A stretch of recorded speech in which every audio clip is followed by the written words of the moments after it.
Hello viewers, I'm SB and welcome back to Aspera. So as you can see here, I have connected the two bases here in Sector 7, whatever, in this area. And I'm bringing you back in right now. We don't yet have the nitrogen-rich asteroid tech, although we do have the space tech preceding it. But I'm bringing you back in here because we're just about to finish researching this outpost that we've been working toward for basically forever. And I thought, you know, that might be a good thing to have on camera. We also have this other abandoned... Okay, we got other stuff to do.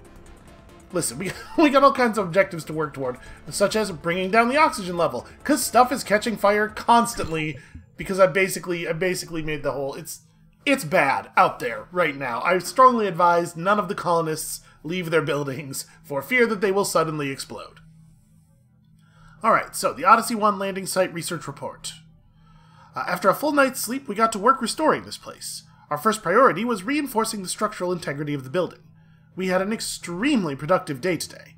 We managed to establish a wireless connection to the main computer. This old landing site belonged to a previous ISA mission. And we've discovered something unbelievable. Amy was not the first AI assigned to a terraforming mission. There was another one that came before, called Carmine. ISA owes us some answers. Yo, you know what? Yes, I agree. ISA does, in fact, owe us some answers. I'm really, I'll be really bummed out if it turns out to be the way that it looks like it's turning out, where the whole, all of the tension with the ISA was just a ruse to draw out Carmine, and now everything's going to be totally chill and we're all on the same side. Because, like I said, I think that was, one of the more interesting elements, both of the plot and of the management part of the game. Before. This is a good way of reintroducing some of that tension. Also, we still have to research the abandoned base camp. Where is that one? Which one is that one? That one's this one? Okay, well... Yeah, I got some questions for you. Amy, we found something odd. The research team reported that this place used to be controlled by an AI named Carmine. Yeah, I know. Do you know anything about that? I just found out. Carmine was a previous version of me. Another AI. And it seems part of them still lives on within me. What do you mean? Are you saying that those messages and attacks were your doing?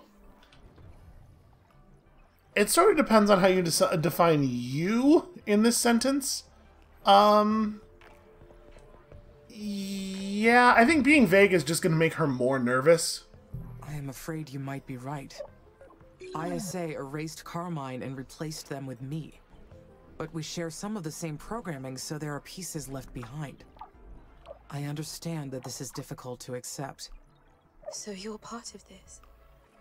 You're Carmine? My mother called you a friend. How could you do this to her? To us? But how much of their programming remains in me is unknown. I am afraid you might be right. Save it, Amy! Oh, I feel so foolish. You were right in front of me this whole time. I have to go.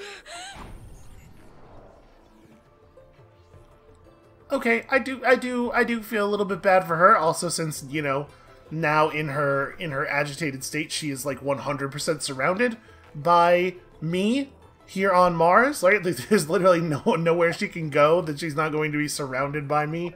So that's rough. I wish she would grasp quickly that that everything's fine now. Fine-ish, maybe fine, potentially fine. So I did manage to connect everything, and I even got a second fission plant up. But as you can see, by themselves, the two fission plants aren't enough, and when we experience periods of low solar, things still get pretty rough. So I'm working on a third fission plant, and I mean, obviously, we'll keep pumping them out as quickly as we can. But the uranium mine only goes so fast, and we only have the one. I have put up 3 areological scanners in this area, and they're searching. They're searching as best they can. We're about to wander into a whole bunch of iron. There's a big uranium deposit up there that I guess we could try to dig toward. That might be worthwhile, because it's real hard to set up fission power otherwise. But, at some point, we're just going to have enough power, right? We're probably not expanding this base very much more. In fact, we're definitely not expanding this base very much more. I just realized I'm 100% exactly at my limit. We will not, in fact, be expanding much for a while, because now, like, we got to finish the nitrogen asteroid thing first, and then increase the building limit. So I guess we're done building for a while. I can reclaim a couple of buildings if I want to from by burning down some of these mines over here, and I guess that's a thing worth doing. I guess we could burn some biodomes as well. And then don't we have a spaceport that is working on additional landing sites, right? Let's prioritize this. It turns out we may want that to research the abandoned base camp. But it's going to be a little while on that one. Wow, the second I hit that button, all of a sudden, pending materials, we are set. Let's get that steel in there and we're ready to go. Steel has been tough everywhere. Everybody needs lots and lots of steel at this point. So, given that there's not a lot of building or anything to do, I guess I'm going to go back off camera and let some time pass while I continue to watch horror movies, which is what I have been doing while building this up. And I'll bring y'all back in when there's something to do. So, see you in a moment. Alright, welcome back. We're just about to finish research on our other directive here, the abandoned base camp way on the other side of the planet. At this point, I've played a few hours since the last recording, and it's just like, we're really research locked, right? Like, I'm researching now the ability to import nitrogen from Titan. You can see I've expanded our research significantly. But at this point, it really is just like base building and waiting for the research points to roll in. I'm like expanding the number of colonists every chance I get, but there's only so much I can do. And so it really is just, it's kind of a lot of waiting. Frankly, the game needs a speed considerably above 16x. So let's turn this back up to like a real speed and let this finish here. We'll get this research report. So, Asterian's base camp. Report, this could practically be science fiction, but it's completely true. The Asterian mission was tasked with genetically altering a virus to study its adaptation to the Martian atmosphere. It's a sad day. The Asterian crew's biomedical records show that all of them died in a period of 2 weeks. Strangely, we haven't found a single body yet. We can't be sure, but everything seems to indicate that ISA abandoned the infected crew to their fate. We've been discussing our next steps. So far, the entire crew's agreed to investigate Asterian's biomedical facility. We hope to find answers there.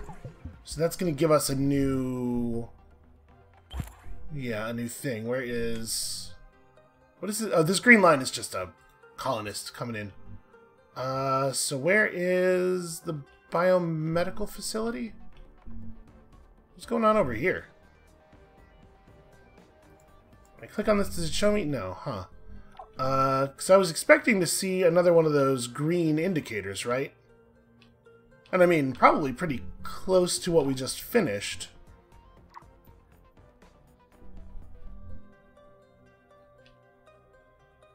Why is this so green? Is this...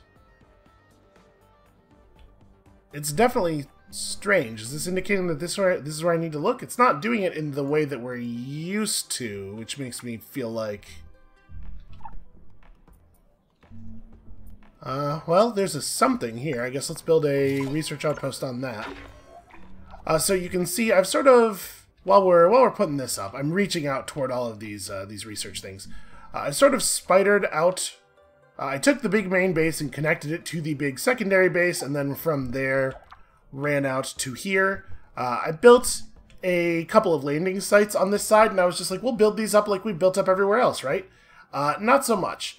With the oxygen content of the atmosphere at 82%, and only at 82% because I did successfully aerobrake that nitrogen asteroid into our atmosphere, everything catches fire constantly. It is no longer possible to put down an independent landing site because all the buildings burn down far before I can get the maintenance drones on. So I'm building out from the main bases into this stuff. The good news is, since we're building these spider arms out from the main base, we're carrying that huge power surplus with us everywhere we go, along with maintenance drones who are eager to fix everything the instant it becomes connected, which is what we're going to see happen over here. But for the most part now, we're just aggressively researching and waiting for stuff like this to finish in 9 years. So, yeah, like I said, a lot of waiting. I'll see y'all again in a couple of minutes, or a couple of seconds for you, and probably like 5 hours of gameplay for me.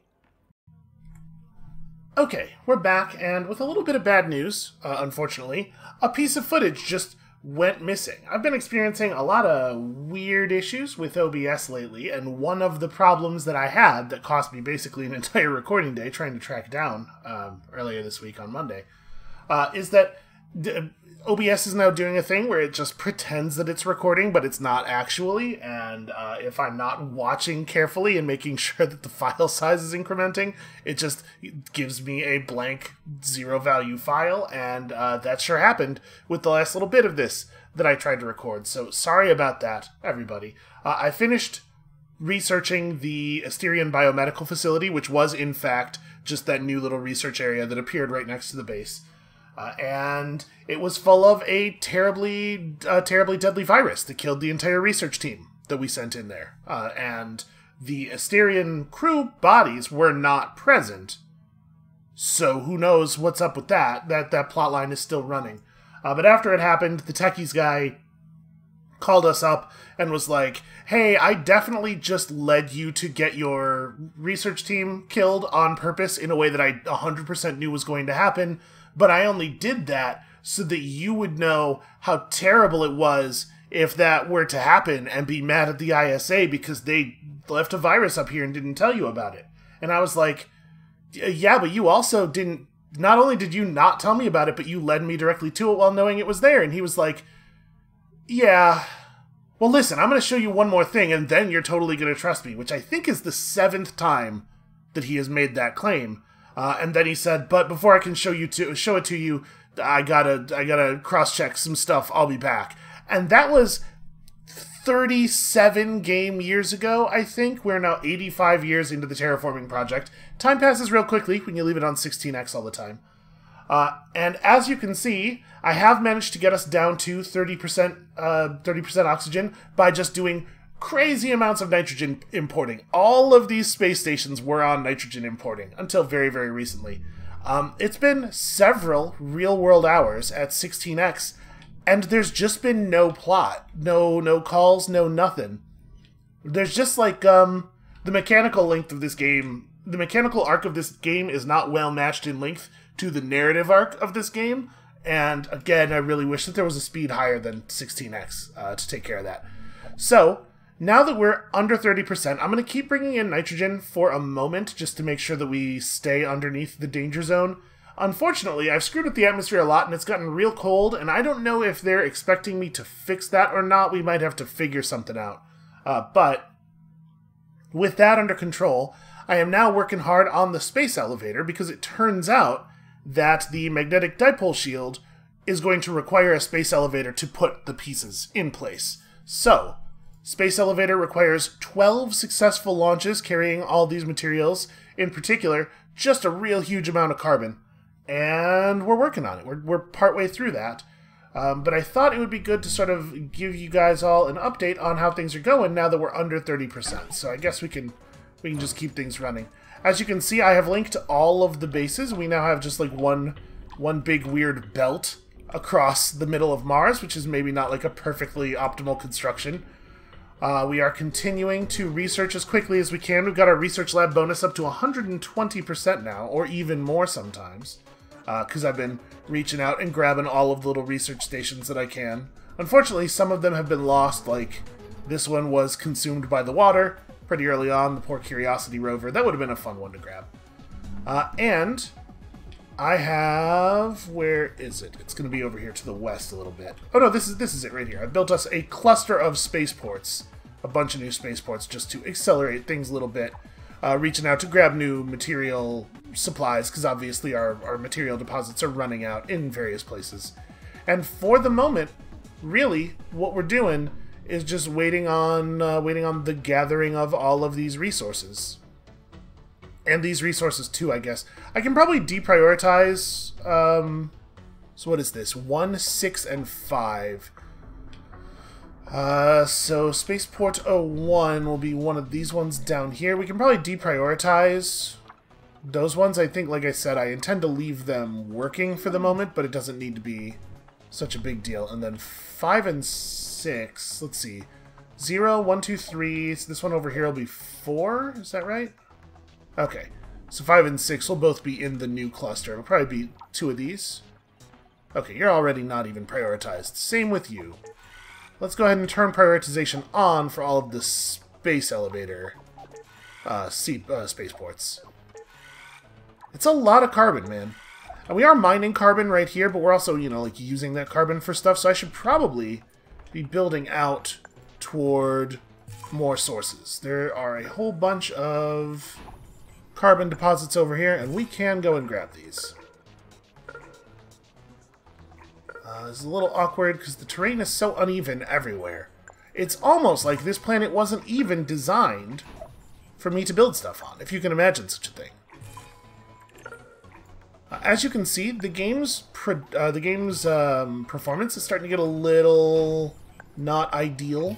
I think it's keeping track of an awful lot of things at this point. We have over 1,100 buildings, and it's just a lot. It's just a lot to deal with. Here, we'll build a cheap power thing just to extend the power radius out. Make sure we actually get everything in it. Oh, this is actually a little awkward. With terrain being what it is, and the buildings being in the positions they're in. There we go. That'll work. And then, of course, we're going to need to make sure everything's within mate range. Yeah, you can see I press the button, and it takes like a full second for the overlay to come up. Okay, so...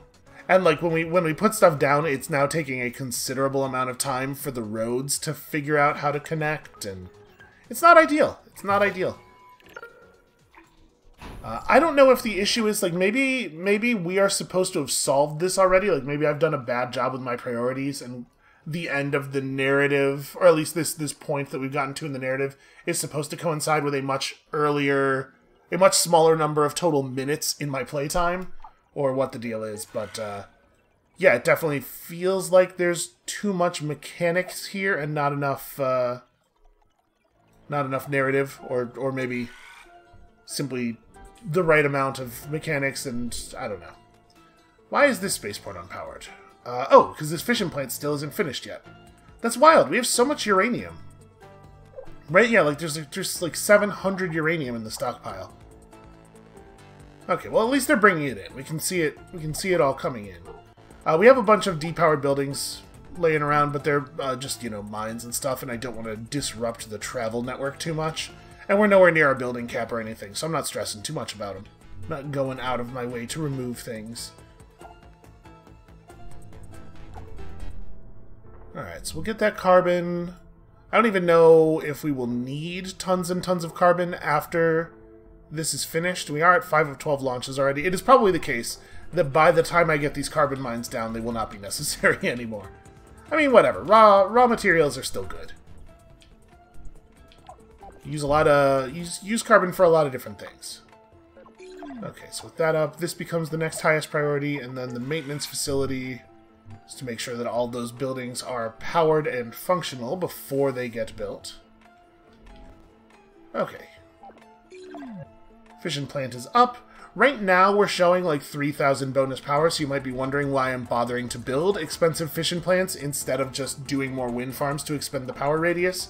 But when our solar or wind power dips, we actually do drop down to, like, we drop down to negative a couple of times. Because we are really pulling in a huge amount of power. Like, the entire surplus worth just in solar. And then there's a lot of wind as well, and it's, yeah. It turns out, it takes a lot of power to run a base of this size. It is not a trivial task. Also, despite the fact that this area has all of the factories and everything and is able to produce all of its own stuff, except food, except we're not producing food down here, you really do still see a lot of materials being brought in great distances to fill this stuff, rather than just like using what's coming out of this steel factory. And in fact, if you watch, you'll see them move steel out of this factory northward, and while doing so, pass another worker who is moving steel from somewhere else southward to the production stuff over here. I don't know if there's anything we could do about that. It definitely feels non-optimal, but even if we had the ability to micromanage the drones, I certainly wouldn't want to micromanage the drones to that degree. They just need to be smarter.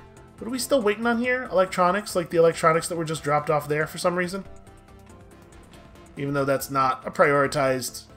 Again, the prioritization just doesn't have the effect I would like it to have.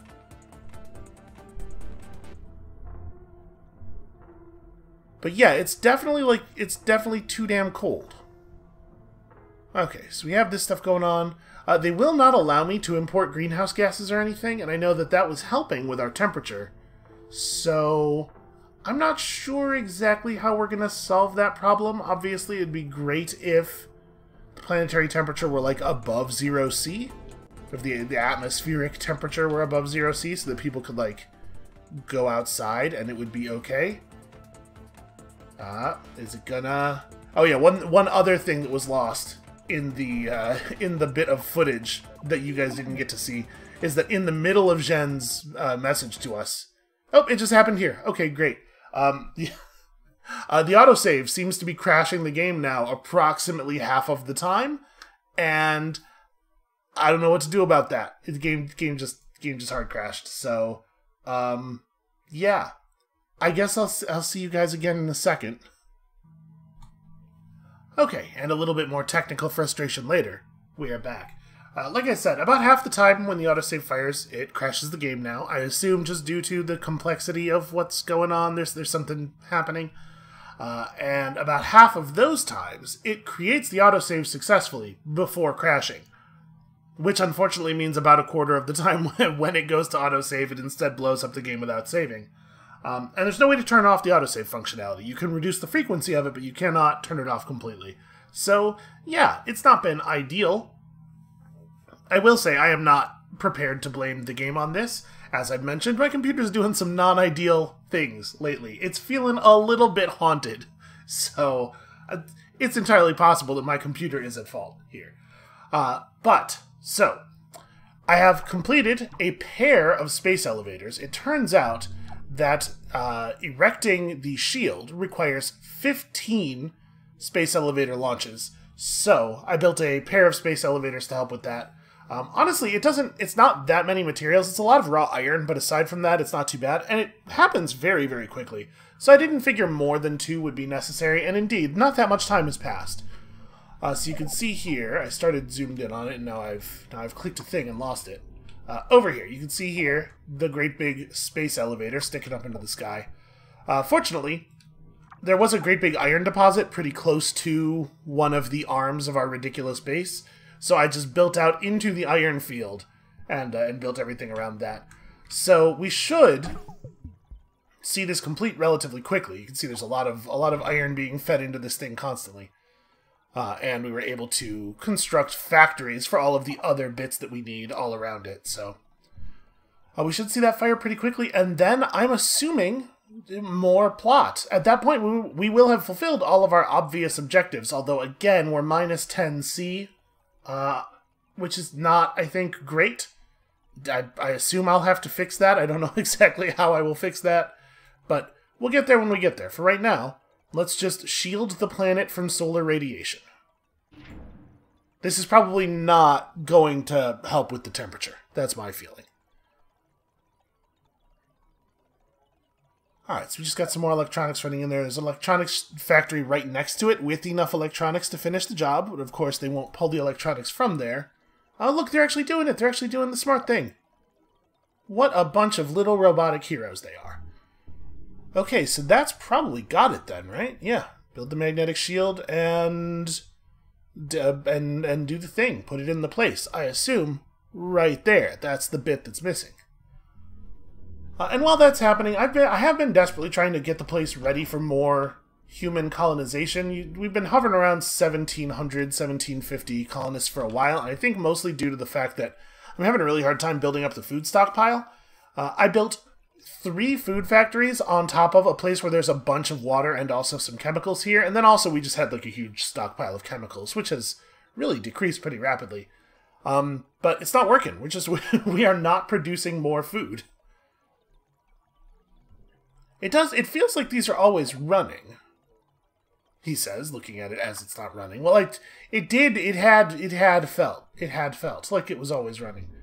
I don't know. Whatever. We may be at the end of the game here. It may, in fact, not matter at all. Oh, the atmospheric O2 warning thing was over top of this, and I was like, oh, the spaceports are the elevators on fire. What a surprise. But actually, I suppose it's no longer really that true. The stuff's always on fire. We kind of got that under control a little bit. So yeah, I'm real curious what's going to happen when this completes. I don't know how many... The plan was 5 stages, wasn't it? Let's see what happens here. I assume we're going to get called. Ah. We did it. The magnetic shield is up and functional. Mars has a magnetic field again. It only had to wait about 4 billion years for us to put one back up. You know what? This feels really good, working together. I agree, Sana. After all this, I think it's time. Time for what? I'm giving you full authorization over Mars. You've got the reins now. I trust you. And thanks. Mum would have loved to see how much you've done for us. I'm off. Got a whole planet to explore, and I don't need helmets or spacesuits to do it. See you around, Amy. It is like minus 11C out there, so, you know, wear a coat at least. And then what? And then what happened? We're still researching. Oh. Something's noises are happening. Oh, see, we have in fact dipped negative. I've even built another 2 fusion plants, or fission plants rather, since the last, since that last bit of recording. And yeah, power just goes all to hell sometimes. They should be done by now, which means we should be able to just put up some new ones. We'll put them up over by the uranium field. As you can see, things are not running ideally smoothly.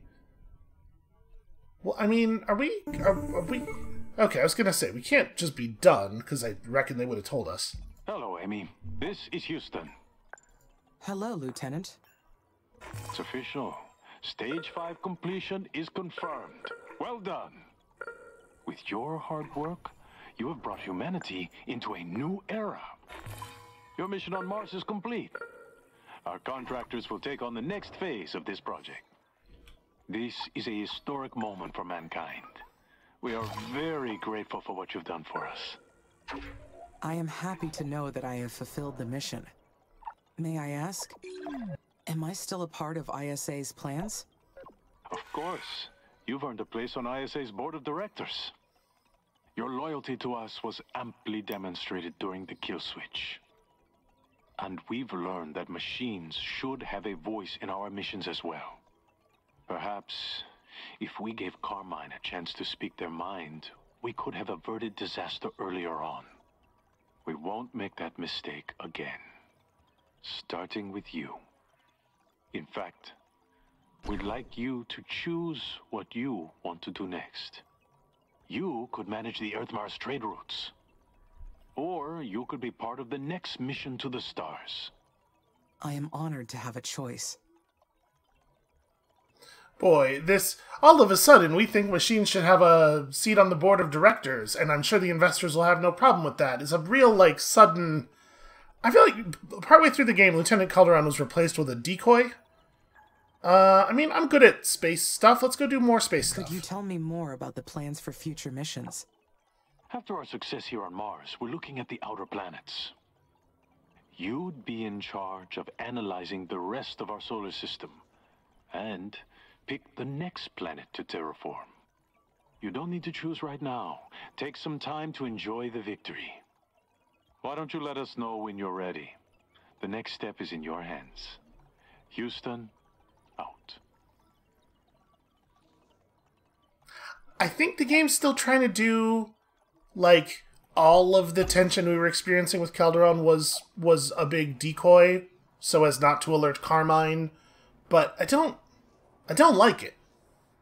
That feels real cheap to me. I thought there was something really interesting going on in the narrative, and they just sort of completely abandoned it.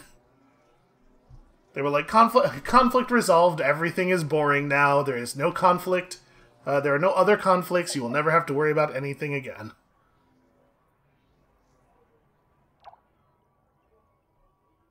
And yeah, that's the end.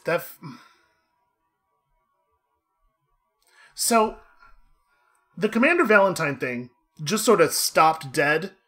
Like, she was very upset that something that could arguably be said to be some version of me was responsible for the death of her mother. Understandably. And then that never came up again. The next time we talked, she was 100% cool with me, and we just never, ever resolved it. So, that's bad.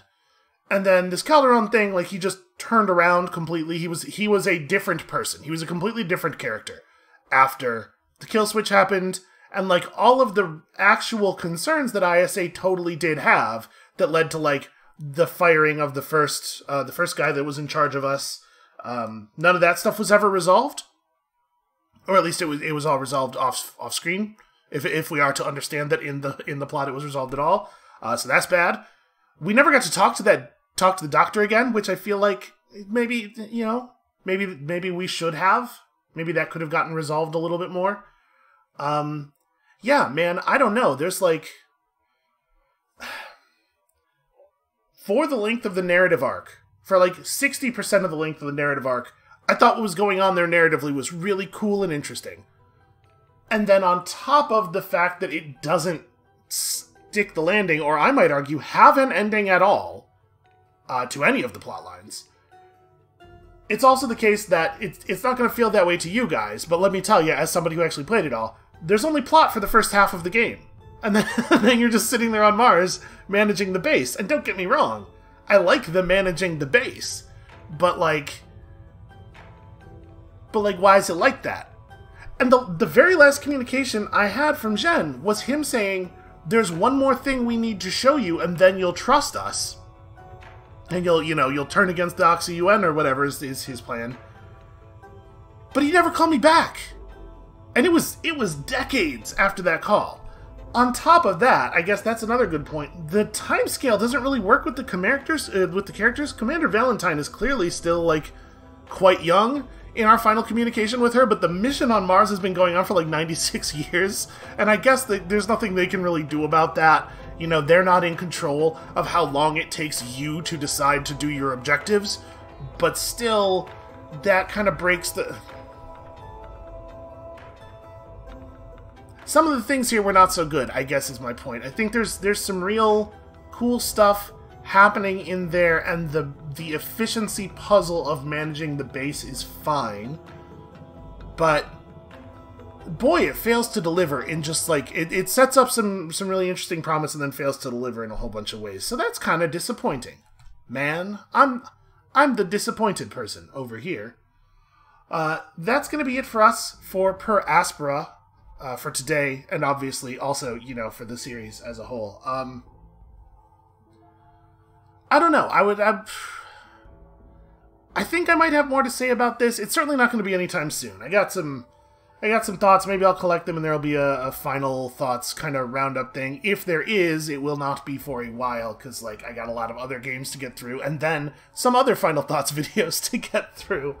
So I don't know. At some point in the future, I may come back and talk about this in a little bit more of an organized way.